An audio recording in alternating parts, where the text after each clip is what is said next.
ഇന്നത്തെ വീഡിയോയിലൂടെ നമുക്ക് ടോക്കൺ പോക്കറ്റ് വാലറ്റ് എങ്ങനെയാണ് ക്രിയേറ്റ് ചെയ്യുന്നതെന്ന് നോക്കാം. അപ്പോൾ അതിനായിട്ടെന്ന് പറഞ്ഞിട്ടുണ്ടെങ്കിൽ ടോക്കൺ പോക്കറ്റ് വാലറ്റ് ഡൗൺലോഡ് ചെയ്യുന്നതിന് വേണ്ടിയിട്ടുള്ള ലിങ്ക് ഈ വീഡിയോയുടെ ഡിസ്ക്രിപ്ഷൻ ബോക്സിൽ ഞാൻ കൊടുത്തിട്ടുണ്ട്. ഡയറക്റ്റ് പോയിട്ട് പ്ലേ സ്റ്റോറിൽ നിന്ന് നിങ്ങൾക്ക് ഡൗൺലോഡ് ചെയ്യാവുന്നതാണ്. ഡൗൺലോഡ് ചെയ്തതിന് ശേഷം നിങ്ങൾ ഓപ്പൺ ചെയ്യുന്ന സമയത്ത് നിങ്ങൾക്ക് ഇങ്ങനെ ഒരു പേജ് ആയിരിക്കും കാണാനായിട്ട് സാധിക്കുന്നത്. അപ്പോൾ ഇവിടെ നമുക്ക് കുറച്ച് കാര്യങ്ങളൊക്കെ ഇങ്ങനെ നോക്കാനായിട്ടുണ്ട്. അപ്പോൾ അതിൻ്റെ തൊട്ട് താഴത്തായിട്ട് ഐ ഹാവ് ആൻ അക്കൗണ്ട്, അതിൽ നോ അക്കൗണ്ട്സ് എന്ന് പറഞ്ഞ് കാണിക്കുന്നുണ്ട്. അപ്പോൾ അതിൽ ഐ ഹാവ് ആൻ അക്കൗണ്ട് എന്ന് ചോദിക്കുന്നത് വെച്ചിട്ടുണ്ടെങ്കിൽ നിങ്ങൾക്ക് വേറെ ഏതെങ്കിലും സെപ്പറേറ്റ് ഡീസെൻട്രലൈസ്ഡ് ആയിട്ടുള്ള ട്രസ്റ്റ് വാലറ്റോ മെറ്റാമാസ്കോ ഒക്കെ ഉണ്ടെങ്കിൽ അതിൻ്റെ 12 വേർഡ്സ് അല്ലെങ്കിൽ പ്രൈവറ്റ് കീ കാര്യങ്ങളൊക്കെ വെച്ചുകൊണ്ട് ഇമ്പോർട്ട് ചെയ്തിട്ട് നിങ്ങൾക്ക് എന്ത് ചെയ്യാൻ സാധിക്കും, ഈ ഒരു വാലറ്റിലോട്ട് കൊണ്ടുവരാനായിട്ട് സാധിക്കും. അപ്പോൾ അതുകൊണ്ടാണ് ഐ ഹാവ് ആൻ അക്കൗണ്ട് എന്നൊക്കെ പറഞ്ഞിട്ട് ചോദിക്കുന്നത്. അപ്പോൾ നിങ്ങൾക്ക് വാലറ്റ് കാര്യങ്ങളില്ല എന്നുണ്ടെങ്കിൽ, അതായത് വേറെ ഒരു സംഭവത്തിൽ നിങ്ങൾക്ക് വാലറ്റ് കാര്യങ്ങളൊന്നും ഇല്ല എന്നുണ്ടെങ്കിൽ നോ അക്കൗണ്ട്സ് എന്ന് പറഞ്ഞ് കാണിച്ചിരിക്കുന്നില്ല. അപ്പോൾ അതിൽ ജസ്റ്റ് ഒന്ന് ക്ലിക്ക് ചെയ്യുക. ക്ലിക്ക് ചെയ്ത് കഴിയുമ്പോൾ ഇവിടെ HD wallet, multi sync wallet, അതുപോലെ തന്നെ കേപ്പാൽ ഹാർഡ്വെയർ വാലറ്റ് എന്നൊക്കെ പറഞ്ഞ് കാണിക്കുന്നുണ്ട്. പിന്നെ അതുപോലെ തന്നെ നിങ്ങൾക്ക് സിംഗിൾ നെറ്റ്വർക്ക് ആയിട്ടുള്ള വാലറ്റ് കാര്യങ്ങളൊക്കെ വേണമെന്നുണ്ടെങ്കിൽ നിങ്ങൾക്ക് ആ ഒരു രീതിയിലും സെർച്ച് ചെയ്തുകൊണ്ട് നിങ്ങൾക്ക് വാലറ്റും കാര്യങ്ങളൊക്കെ എടുക്കാൻ സാധിക്കും. അപ്പോൾ ഇവിടെ എന്ന് പറഞ്ഞിട്ട് ഞാൻ OPBNB എന്ന് പറയുന്ന ഇതിൻ്റെ വാലറ്റ് എടുക്കുന്നതാണ് കാണിച്ചു തരാൻ പോകുന്നത്. ഈ OPBNB എന്ന് പറഞ്ഞിട്ടുണ്ടെങ്കിൽ BNBൻ്റെ വേറൊരു നെറ്റ്വർക്കാണ്. അപ്പോൾ ഈ നെറ്റ്വർക്കിൻ്റെ ഒരു പ്രത്യേകത എന്താണെന്ന് വെച്ച് കഴിഞ്ഞാൽ മറ്റുള്ള നെറ്റ്വർക്കിനെ അപേക്ഷിച്ച് വളരെയധികം ഫീ കുറവാണ്. അതായത് നെറ്റ്വർക്ക് ഫീ കാര്യങ്ങളൊക്കെ നമ്മൾ അങ്ങോട്ടും ഇങ്ങോട്ടും ട്രാൻസ്ഫർ ചെയ്യുന്ന സമയത്തൊക്കെ വളരെ കുറവാണ്. പക്ഷേ OPBNBൻ്റെ റേറ്റും കാര്യങ്ങളൊക്കെ നോക്കുകയാണെന്നുണ്ടെങ്കിൽ BNBൻ്റെ സെയിം റേറ്റും കാര്യങ്ങളൊക്കെയാണ്. അതിൽ വേറെ ഡിഫറൻസോ കാര്യങ്ങളൊന്നുമില്ല. അപ്പോൾ ഈ OPBNBൻ്റെ വാലറ്റ് ക്രിയേറ്റ് ചെയ്യുന്നത് ഞാൻ നിങ്ങൾക്ക് കാണിച്ചു തരാനുള്ള മെയിൻ റീസൺ എന്താണെന്ന് വെച്ച് കഴിഞ്ഞാൽ ഇതിൻ്റെ സെപ്പറേറ്റ് ഒരു പ്ലാറ്റ്ഫോം വന്നിട്ടുണ്ട്. അപ്പോൾ അതിൻ്റെ ബേസിലാണ് ഞാൻ കാണിച്ചു തരുന്നത്. അല്ലാണ്ട് നിങ്ങൾക്ക് വേറെ നെറ്റ്വർക്കിലാണെങ്കിൽ സെപ്പറേറ്റ് വാലറ്റും കാര്യങ്ങളൊക്കെ ക്രിയേറ്റ് ചെയ്യാം കേട്ടോ.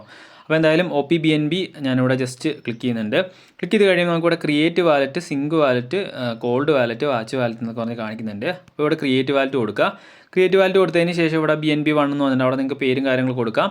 അതിനുശേഷം നിങ്ങൾക്ക് ഇവിടെ ഒരു പാസ്വേഡ് സെറ്റ് ചെയ്യാൻ പറയുന്നുണ്ട്. പാസ്വേഡ് സെറ്റ് ചെയ്യുന്ന സമയത്ത് എന്ന് പറഞ്ഞിട്ടുണ്ടെങ്കിൽ നിങ്ങൾ എന്ത് ചെയ്യുക, നിങ്ങളുടെ പേര് നിങ്ങൾ കൊടുക്കുന്ന സമയത്ത് ക്യാപിറ്റൽ ലെറ്റർ കൊടുക്കുക, ഒരു ആദ്യത്തെ അക്ഷരം ക്യാപിറ്റൽ കൊടുക്കുക.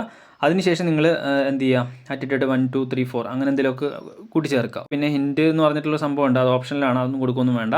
അതിനുശേഷം ഇവിടെ റീഡ് ആൻഡ് എഗ്രി വിത്ത് എന്ന് പറഞ്ഞ് കൊടുത്തിട്ടുണ്ട്. അതിൽ ജസ്റ്റ് ക്ലിക്ക് ചെയ്തതിന് ശേഷം ക്രിയേറ്റ് വാലറ്റ് കൊടുക്കുക. ക്രിയേറ്റ് വാലറ്റ് കൊടുക്കുന്ന സമയത്ത് ഇവിടെ അണ്ടർസ്റ്റുഡ് എന്ന് പറഞ്ഞ സംഭവം കാണിക്കും. അപ്പോൾ അതിൽ നമ്മൾക്കൊരു 3 സംഭവം ടിക്ക് ഇടാൻ വേണ്ടിയിട്ടുണ്ടാവും, സാധാരണ വാലറ്റുകളൊക്കെ ക്രിയേറ്റ് ചെയ്യുന്ന പോലെ. എന്നിട്ട് എന്ത് ചെയ്യുക, ജനറേറ്റ് മ്യോണിക് എന്ന് പറഞ്ഞ് കാണിക്കുന്നുണ്ട്. അപ്പോൾ അതിൽ ജസ്റ്റ് ക്ലിക്ക് ചെയ്ത് കഴിയുമ്പോൾ tap to display recovery phrase എന്ന് പറഞ്ഞിട്ടുണ്ട്. വളരെ ഇമ്പോർട്ടൻ്റ് ആയിട്ടുള്ളൊരു സംഭവം തന്നെയാണ്. അപ്പോൾ അതുകൊണ്ട് തന്നെ നിങ്ങൾ എന്ത് ചെയ്യുക, ഈ ഒരു സംഭവം ഇല്ലേ, അതായത് ഈ 12 വേർഡ്സ് അത് നിങ്ങൾ എവിടെയെങ്കിലും കോപ്പി ചെയ്തിടുക, അല്ലെങ്കിൽ ജസ്റ്റ് ഫോട്ടോ എടുത്തിട്ടെങ്കിലും നിങ്ങൾ സെക്യൂർഡ് ആക്കി വെക്കുക. വളരെ ഇമ്പോർട്ടൻ്റ് ആണ്.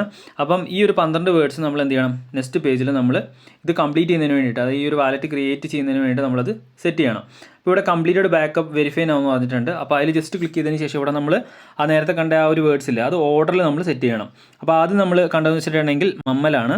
പിന്നെ രണ്ടാമത്തത് ഫീച്ചർ, മൂന്നാമത്തെന്ന് പറഞ്ഞിട്ടുണ്ടെങ്കിൽ നമ്മൾ ഡീലായിരുന്നു കണ്ടിട്ടുണ്ടായിരുന്നത്, ഡീൽ ക്ലിക്ക് ചെയ്തു. അതിനുശേഷം അടുത്ത് വരുന്നത് വെച്ചിട്ടുണ്ടെങ്കിൽ ഡഗ്ഗാണ്. പിന്നെ ഹീറോ വരുന്നുണ്ട്. പിന്നെ അതിനുശേഷം സെലേറി വരുന്നുണ്ട്. പിന്നെ ഏഴാമത്തെ വരുന്ന എയർപോർട്ട്, പിന്നെ റിന്യൂ, ഇഞ്ചറി, പിന്നെ കൺവീൻസ്, അത് കഴിഞ്ഞിട്ട് പ്രാക്ടീസ്, അത് കഴിഞ്ഞിട്ട് പ്രൈഡ്. ഓക്കെ, അപ്പോൾ 12 വേർഡ്സ് കറക്റ്റായിട്ട് അടിച്ചിട്ടുണ്ട്. നിങ്ങൾക്ക് വരുന്ന 12 വേർഡ്സ് എന്ത് ചെയ്യുക, റിക്കവറി ഫ്രേസ് നിങ്ങൾ കറക്റ്റായിട്ട് തന്നെ സേവ് ചെയ്ത് വെക്കുക. എന്നിട്ട് കൺഫേം കൊടുക്കുക. കൺഫേം കൊടുക്കുന്ന സമയത്ത് നമ്മളെ വാലറ്റ് ഇവിടെ ക്രിയേറ്റ് ആയിട്ടുണ്ട്. നിങ്ങൾക്ക് ഇവിടെ കാണാം OPBNBൻ്റെ വാലറ്റ് ഇവിടെ ക്രിയേറ്റ് ആയിട്ടുണ്ട്. അപ്പോൾ സെയിം BNBൻ്റെ പ്രൈസ് തന്നെയാണ് ഞാൻ പറഞ്ഞു. അപ്പോൾ നിങ്ങൾക്ക് വേണമെന്നുണ്ടെങ്കിൽ സെപ്പറേറ്റ് വാലറ്റ് നിങ്ങളുടേതായിട്ടുള്ള ഇത് വെച്ചിട്ട് നിങ്ങൾക്ക് ക്രിയേറ്റ് ചെയ്യാം. അപ്പോൾ ടോക്കൺ പോക്കറ്റിൽ വാലറ്റ് ക്രിയേറ്റ് ചെയ്യുന്നത് എങ്ങനെയാണ്, നിങ്ങൾക്ക് മൾട്ടി സിങ്ക് ആയിട്ടുള്ള രീതിയിൽ മൾട്ടി സിങ്ക് വാലറ്റ് ക്രിയേറ്റ് ചെയ്യാം കേട്ടോ. അപ്പോൾ ടോക്കൺ പോക്കറ്റ് വാലറ്റ് ക്രിയേറ്റ് ചെയ്യുന്നത് എങ്ങനെയാണെന്ന് നിങ്ങൾക്ക് മനസ്സിലായല്ലോ. ഇപ്പോൾ എന്തെങ്കിലും ഡൗട്ട് ഉണ്ടെങ്കിൽ വീഡിയോ താഴെ കമൻറ്റ് ബോക്സിൽ ചോദിക്കാം. അപ്പോൾ അടുത്ത വീഡിയോയിൽ കാണാം.